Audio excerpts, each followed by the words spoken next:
उस मौसिल पर पैदा होने वाली कुव्वत और उस कुव्वत की सिमत का इन्हिसार रहेगा। आइए अब हम देखते हैं एक छोटे से तजुर्बे के ज़रिए से। यहाँ पर ये वो सलाख है जिसे मिकनातीस के बीच में रखा गया है। जब बिजली दाएं से बाएं जानिब जा रही है तो देखिए ये क्या हो रहा है, ये तार, ये लोहे की ये सलाख मिकनातीस की तरफ कशिश कर रही है। अगर हम देखिए जैसा कि ये कशिश करते हुए दिखाई गई है, अगर हम करंट को अपोजिट कर दें, यानी करंट बजाय यहाँ से बहने की यहाँ से बहे और इस तरफ आए, तो ये तार बजाय कशिश के दिफा करेगा। यहाँ पर सिर्फ कशिश का अमल दिखाया गया है, दिफा का अमल इस एनिमेशन में नहीं दिखाया गया है। आइए हम देखते हैं कि मौसिल में जो हटाव वाक़ होगा, जो कुव्वत पैदा होंगी जिसकी वजह से हटाव वाक़ होगा, उसे हम कौन से उसूल का इस्तेमाल करके मालूम कर सकेंगे, तो उसे हम फ्लेमिंग के बाएं हाथ का कानून इस्तेमाल करके हम बता सकते हैं। जैसा कि अगर हम हमारे बाएं हाथ को इस तरह से मोड़े जिस तरह से शक्ल में दिखाया गया है, इसमें ये उंगली को हम पहली उंगली कहे, इसे हम दरमियानी उंगली और इसे हम अंगूठा कहे, तो बाएं हाथ के फ्लेमिंग के कानून के मुताबिक हमारी ये जो पहली उंगली है ये मिकनातीसी मैदान की सिमत बताएंगी। ये सिमत में मिकनातीसी मैदान है। दरमियानी उंगली हमारी बरकी रौ यानी करंट कौन सी सिमत में गुजर रहा है वो बताएंगी। तो अंगूठा जो है हमारा ये बताएगा कि मौसिल में हटाव कौन सी सिमत में वाक़ होगा।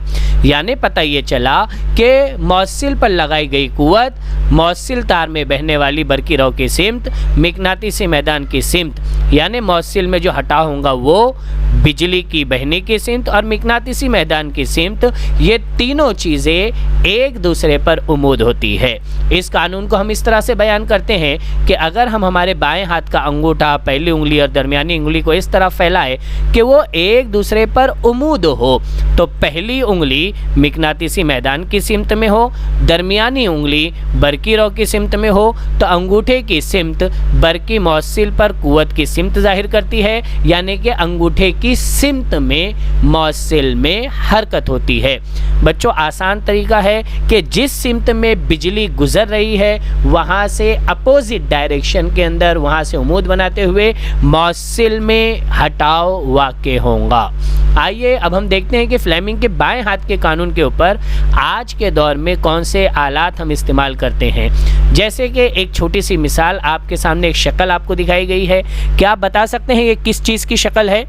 तो आप कहेंगे कि सर ये मोटर की शक्ल है। हम इसे बरकी मोटर कहते हैं क्योंकि ये बिजली से चलती है, इसलिए हम इसे बरकी मोटर कहते हैं। हम इसे कहाँ कहाँ इस्तेमाल करते हैं? मसलन फ्रिज में, पंखा, मिक्सर, वॉशिंग मशीन वगैरह इन जगहों के ऊपर हम इसे इस्तेमाल करते हैं। ठीक है, क्या आप बरकी मोटर की तारीफ़ बता सकते हैं? बरकी मोटर की तारीफ़ इस तरह बयान की जाती है, ऐसा आला जो बरकी तवानाई को यानी बिजली की तवानाई को मैकेनिकी तवानाई में तब्दील करे उसे बरकी मोटर कहते हैं। इस बरकी मोटर की अंदरूनी शक्ल, उसकी साख्त और उसकी कारकर्दगी को हम समझने जा रहे हैं। हमारी किताब में जो शक्ल दी गई है बरकी मोटर की, उसके अंदरूनी हिस्से को इस तरह से बताया गया है, जहाँ पर एस और एन यानी दो मुखालिफ कुतबैन, ये हकीकी मिकनातीस है, उसके दरमियान हमने ABCD इस तार के लच्छे को रखा है। इस लच्छे को हमने नीचे कार्बन ब्रश E और F के ज़रिए से जोड़ा है। ये कार्बन ब्रश नीचे एक्सेल यानी महवर से और ऊपर निस्फ हल्के X और Y के ज़रिए से जुड़ा हुआ है। साथ ही हमने नीचे बरकी खाना और कुंजी लगाई हुई है।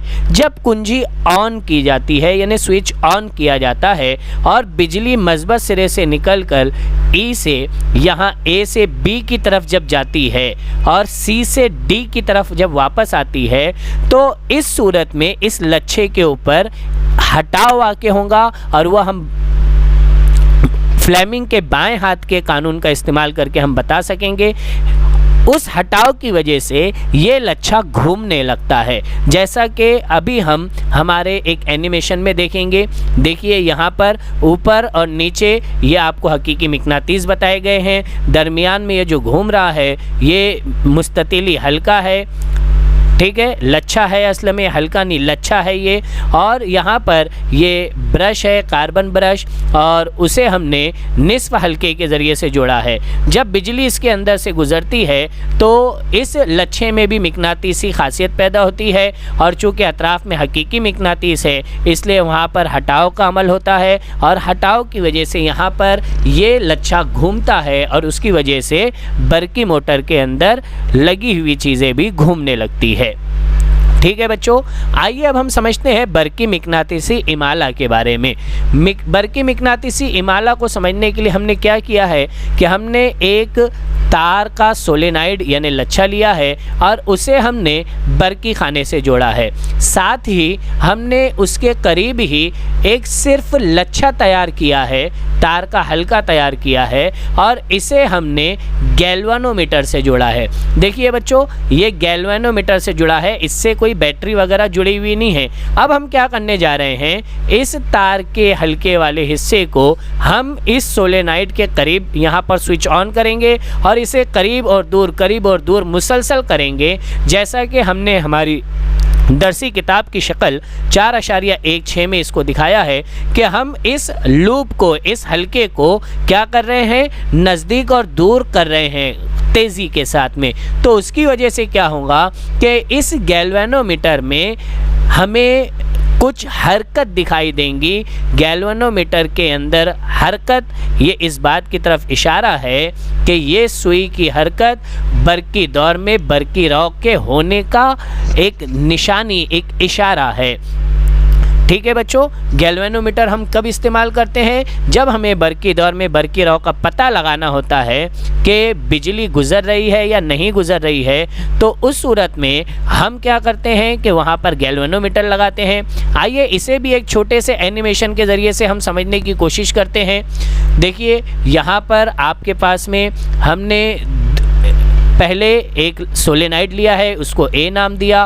उस सोलेनाइड को हमने मज़ाहमत से, साथ ही कुंजी और साथ में बरकी खाने से हमने जोड़ा है, और इसके करीब में हमने एक दूसरा लच्छा लिया है जिसे हमने बी नाम दिया है सोलेनाइड, और इसे हमने जब एक दूसरे को हम इसके करीब तेज़ी से करते हैं और दूर करते हैं तो हम क्या देखते हैं कि ये जो गैल्वेनोमीटर है, स्विच ऑन करने पर जब इस सोलेनाइड को इसके करीब और दूर किया जाएगा तो इस गैल्वेनोमीटर के अंदर बिजली के होने की अलामत, बिजली के होने का पता हमें लगेगा।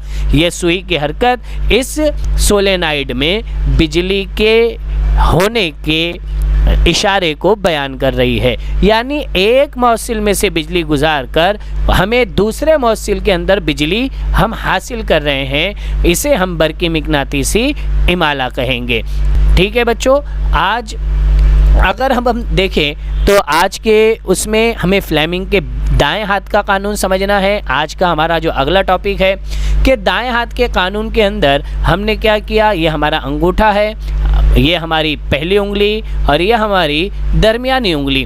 तो जब अंगूठा बरकी रॉक की रफ्तार, असल में यहाँ पर बच्चों रफ्तार लिखा हुआ है, जबकि रफ्तार नहीं है बल्कि बरकी रॉक की सिमत है। हमारी किताब में शायद प्रिंटिंग मिस्टेक हुई है। ये बरकी रॉक की सिमत ज़ाहिर करेगा अंगूठा, और पहली उंगली मिकनातीसी मैदान की सिमत ज़ाहिर करेंगी। तो दरमियानी उंगली क्या ज़ाहिर करेंगी बच्चों, ये दरमियानी उंगली ज़ाहिर करेंगी कि मौसिल में पैदा होने वाली बरकी रॉक कौन सी सिमत में होंगी, ये दरमियानी उंगली ज़ाहिर करेंगी। ठीक है बच्चों, यानी यहाँ पर बरकी मौसिल की हरकत साथ में, सॉरी ये हरकत नहीं रहेगा, ये बरकी रॉक की सिमत रहेगा, जैसा कि किताब में है उसे हम करेक्शन करेंगे। मिकनातीसी मैदान की सिमत और मौसिल में पैदा होने वाली बरकी रॉक की सिमत, ये तीनों एक दूसरे पर क्या रहेंगे, उमूद रहेंगे। ठीक है बच्चों, आज के लेक्चर में सिर्फ इतना ही। जज़ाकल्लाहु खैर व अहसनुल जज़ा। अस्सलामु अलैकुम व रहमतुल्लाहि व बरकातुहू।